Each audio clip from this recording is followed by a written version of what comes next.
Chapter 757. There was no way she would be able to get out of seeing him, though. It was highly possible that this man was here under the Emperor's orders. The gardeners were still far from able to go against the Emperor. Yumi adjusted her dress and turned to look at Wilbur. He merely waved a hand nonchalantly. Yumi slowly made her way out to the entrance. Zenith was wearing long robes with long sword tied to his waist, smiling as he approached. Yumi hurried to bow. Master Talek, please, come this way. Of course.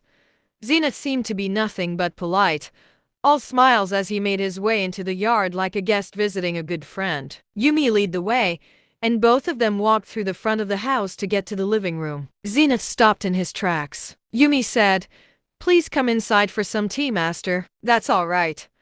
I'm actually here to see him," Zenith said with a smile. Yumi's heart sank at those words. Was the royal palace trying to stop her clan from reigning supreme on its own? The gardeners would be in deep trouble if that was the case. Even with Wilbur's support, there was no way the gardeners were going to go to war against all of Karatopia. Just then, a series of footsteps could be heard from the living room. Wilbur made his way out slowly, standing right in front of Zenith. Zenith looked Wilbur up and down for a while before letting out a chuckle.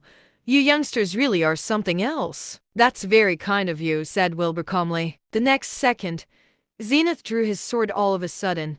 All at once, a bone-chilling wave of energy entered Yumi's body, practically freezing her still. Yumi was shocked. She did not expect Zenith to initiate an attack just like that. Wilbur's expression shifted at the same time, and he activated his domain, the tyrant of no other. The Thunder Cleaver turned into a sword, emitting a terrifying wave of spiritual pressure. The energy from Zenith's sword began to clash with Wilbur's spiritual pressure from his domain in the air. A whirlwind of sand and dust kicked up the yard at once, causing the trees to sway from the horrifying winds. Yumi stumbled backward, backing up so that she would not be hurt by this rampant aura. Neither party had even launched a proper attack yet, and Yumi had already been rendered immobile. It was clear just how powerful these two were. Zenith let out a cry the very next second, bringing his sword down. All at once, Yumi felt like the sky seemed to lurch. Wilbur struck out at the same time too. A faint black line spread out toward Zenith. Both forces collided,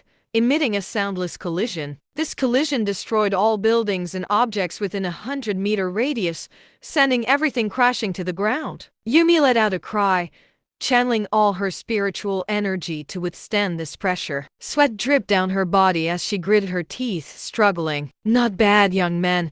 Zenith put his sword away with a smile. Wilbur stared at him coldly, not saying a word. Just then, Zenith took out a small scroll and handed it to Wilbur. The scroll was about the length of 2 fingers and was covered in runes. "A gift to you from His Majesty Emperor Tyler," Zenith stated with a smile.